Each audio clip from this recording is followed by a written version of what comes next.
This show we started 4 years ago with the New Jersey Triumph Association. This is Deborah Lip, and my name is Cliff Bissett. This is our baby. We pushed the club to do this, and as you see, we got the Military Transport Association involved in it now, and we love doing this thing for the vets. We spend a day here all day with the vets. We feed them, we do goodie bags with them, and it's just a nice day.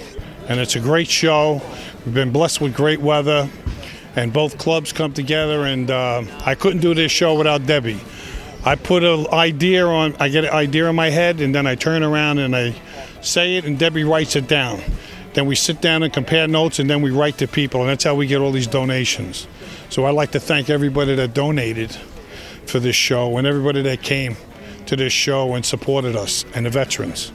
The Military Transport Association is a nonprofit dedicated to the education and preservation of historic and military vehicles and their equipment since 1971. It started out as a Jeep club of guys that really just used a four-wheel. They started collecting military vehicles, and while the other Jeep clubs started going off into the woods, they painted their Jeeps green again because they were veterans. We are a veterans organization with about 80% veterans in our club, so this fits us like a T. Coming together with you in a partnership in this show has something to do with everything that we all believe in, which is our veterans. Being at the hospital, the weather, the vehicles is where the veterans seem to be most comfortable. Our vehicles are extremely comfortable when veterans come together and start telling those stories. Some of the stories that I've heard from veterans in the back of some of my trucks were, oh my gosh, on D-Day we landed on all the beaches and there were only 2 of us left, and so took it in this day. And I'd get out and their children would say, who are our age, and go, we've never heard those stories. They opened it there, he's like a different man. He's like he's 22 again in the back of that truck. And that is what this is all about, and it's what we're really to be proud of. Veterans are what makes this nation great, and our partnership is part of that. I'd like to thank you for that. This is a 5-ton. This is a military 5-ton. I would say probably from the late 80s. It was purchased from the government. And we do plenty of things for veterans organizations. We're, of course, a charity, a nonprofit. So all the money that we make goes to support different veterans' causes. 1970 M35A2, which is a 2.5-ton cargo truck. It's painted in the Vietnam colors. The only thing that's not is the tarp is from Desert Storm. But it's a multi-fuel inline 6-cylinder motor. It's 6-wheel drive, 5-speed manual with a high-low transfer case. So you basically have 10 gears you can use. I ask for the donations, and I think of whatever I can and what would be a nice gift that people would give. I fill out a lot of forms, send a lot of flyers. This is a 1945 I.P.T.V, which is a Ford-made Jeep. And it's a little bit rarer than most World War II Jeeps because it's not a Willys. And back during the war, Willys was the low bidder for Jeeps being produced for the war effort, but they couldn't keep up with the demand. So Ford was asked to start building them. So this happens to be a Ford, and it's got the original engine and frame. It's been a project that started from almost a rust pile. It's just a fun vehicle. It's a vehicle that your average Joe can work on. It's not extremely complicated like modern cars are. And it's been a fun project. Very rewarding when we get to give veterans rides and parades. And without the club, I probably wouldn't have gone as far as I've gone with these Jeeps that I've done, because you meet a lot of people, and a lot of people offer help. And if you're ever going to restore anything, I always highly recommend to be part of the club. This is a 1941 Army radio command car. I've had it for almost 20 years. This is a 30 caliber water-cooled machine gun, and the other side is a 50 caliber machine gun. Then hanging inside, we got a couple more hanging in there. And all radios in there that we had. I was in Korea in 1952 to almost 1954. Came home safe and sound, and 3 years later, I got married and still married to her. It's a 1965 version of an M38A1. It's a 65 made by Kaiser Willys, and it's got an F-134 engine in it. It's a Vietnam era vehicle. It's all Inuit ordnance that we used in the Vietnam era. Some of it was used in World War II in Korea, and we ended up using up a lot of the stuff from Korea era in Vietnam, and that's where all this came from. It's just Inuit ordnance to show people what it looked like. Okay, well, this is a 1971 AM General, which actually you could say is a Jeep because the Jeep Corporation owned AM General. You know, it was their military division. This just happened to be a shortened one, which somewhere in the world they did make them because there was other designations for it. There's a lot of guys that bob them, you know, put trailer beds on them and stuff that, you know, I like the shorter truck. It was just easy to park at my house instead of, you know, some of the bigger ones. You know, my wife didn't have a problem with it. All she said I had to do was paint it camo. I said, okay, we can do that. Actually, I had this made up because everybody asked that, you know, when you're doing a parade, the one thing that I got upset or a little concerned about is everybody's waving at, thank you for your service. Well, I wasn't in the service. I just, you know, got interested in the trucks because somebody else was.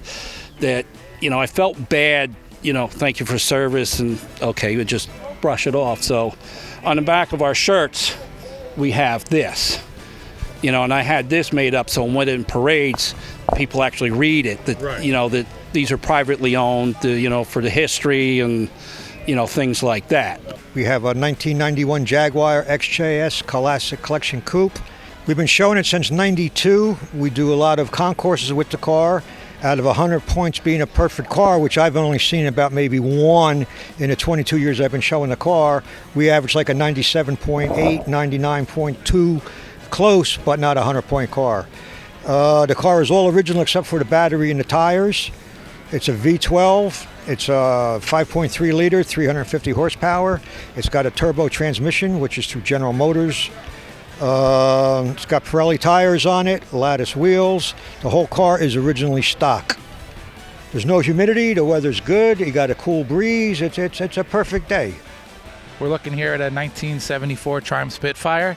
I did a little extra modifications to this engine. Had it to a place called PRI out in California, which they redid the whole engine.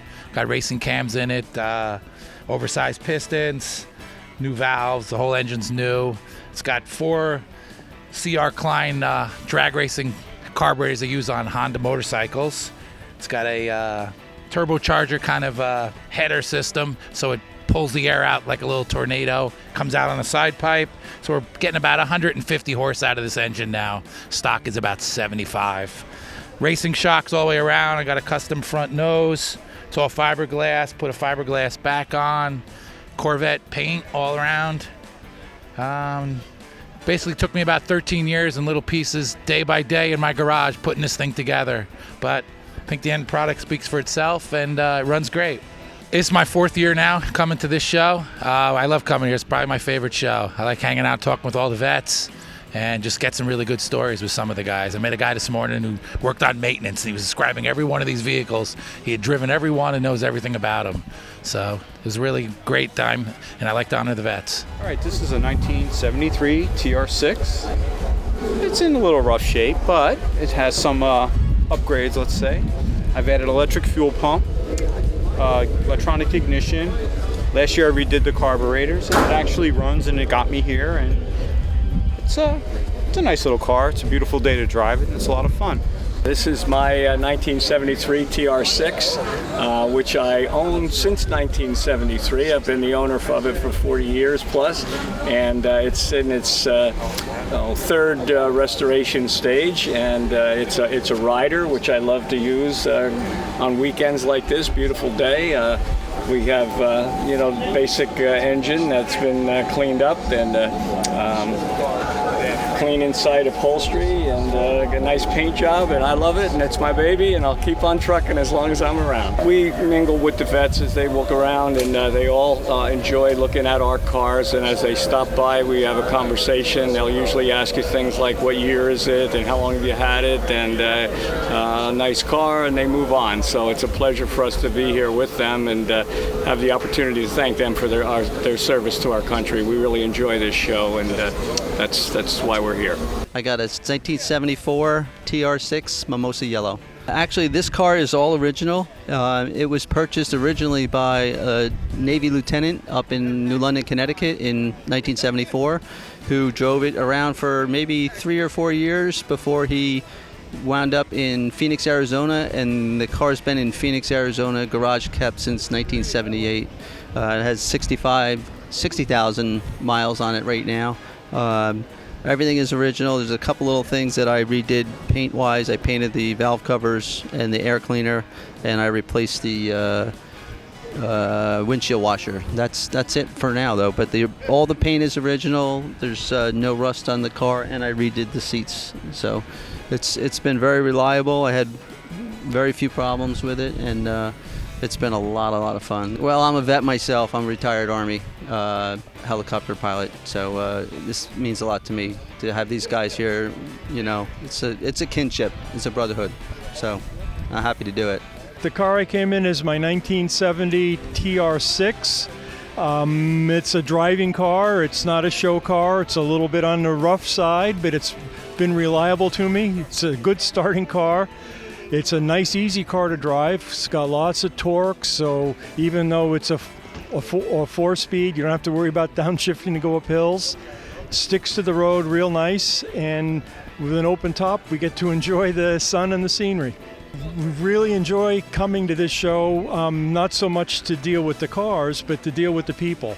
The vets that are here, it's just a joy to be able to have something to offer them, to give them a little break in their normal activities, shall we say, so they can come out, enjoy the sun, a nice lunch that we help provide, and some activities around them picking a car to vote for to get a trophy and have a chance to maybe win a prize. We're standing next to our 1964 Triumph TR4. It's almost an exact copy of a 1963 TR4 that we had when we were first married, and that lasted us through 2 children and 1 large dog. But as the children grew, we had to go a little bit bigger, and we eventually sold that one off. But about 5 years ago, we found this one on the eBay, and it was close by and looking pretty decent, so we plunged and got it. And it's fun to drive it, and it's great to belong to the New Jersey Triumph Association. We'd like to give some recognition to the vets. Veterans. We had 2 other things to do today, but we chose to do this. We feel we owe it. Yeah, one of our sons is a veteran, and he's still in the reserves. This is a car that I acquired last year. It was a project from somebody else who lost interest in it after they finished the body work. And my husband and I just did all the mechanicals and got it back on the road. Well, I did attend this show last year, and we had a really nice time. And it's a very good feeling event, you know, being able to spend some time with the veterans. So it was a very enjoyable location too, nice with the trees. The Mini was something I grew up with. I guess I was about 4 or 5 years old. My dad bought a brand new Austin 850, and that was our family car for 4 years until 64. Then we got or 65, I guess, we got a Volkswagen Beetle. But the Mini was always like the one we liked the best. My name's Steve Bodenweiser. My wife Betty and I own this 1969 GT6. It's all original. Carburetors are original Strombergs. I've got points and condenser. I didn't go to electronic. And it's a 2-liter 6-cylinder. It's a very torquey engine. I painted it Mercedes-Benz Signal Red with a silver stripe across the bonnet and across the valve cover. I've owned this car since I'm 19 years old. I'm 58 years old, and I've kept it running. I've rebuilt the engine, repainted the engine, but the paint is original. from when I was probably about 20 years old. These are Western wheels. I got them years ago. You can't get them anymore. Actually made the wheel centers out of stainless steel drinking cups because the other ones all fell off. So that's about it for the car. My wife Betty is over there working the tables. We're here at the Veterans Show. It's one of the better shows. It's fun to talk to the guys. We have a lot of fun. These guys are very interesting. Their stories, places they've been and the things they've done. I talked to a gentleman here that both has a degree from Harvard and Princeton, and he worked on cars. Since this is the Veterans Show, I brought a rifle from each country from World War II. On the left side, that's the Allies. That's Russia, the U.S., and Great Britain. They're the Allies. And on the right side, that's the enemy, and that's a Japanese Arsaka, Italian Carsano, and a German Mauser. Again, on the left side is the Russian Mosin Nagant, the U.S. M1 Garand, and the Great Britain's Lee Enfield. And those are the infantry rifles from World War II that the average soldier would carry. Well, this is a 1964 TR4, affectionately known as Alex's car, because Alex, one of our longtime club members, restored it about 12 years ago. About 2 years ago, he passed away, and I purchased it from his widow. So I really can't take much credit for doing very much to the car. Alex did it all, and he did a great job. In fact, the car, about 10 years ago, he took it out to Breckenridge to a VTR convention and took first place as the national champion TR4 for that year. So Alex did a great job with it. He would drive it all over the place. He was great. The veterans are very interested. They remember these cars. They talk about them. I was chatting with a fellow in a wheelchair. He said he restored one of these back, I don't know how many years ago, he said, but he remembers the car very well. And they enjoy it too. It's something that something for them to do, and it's something from their past also. So just a wonderful idea. I'm looking forward to next year already.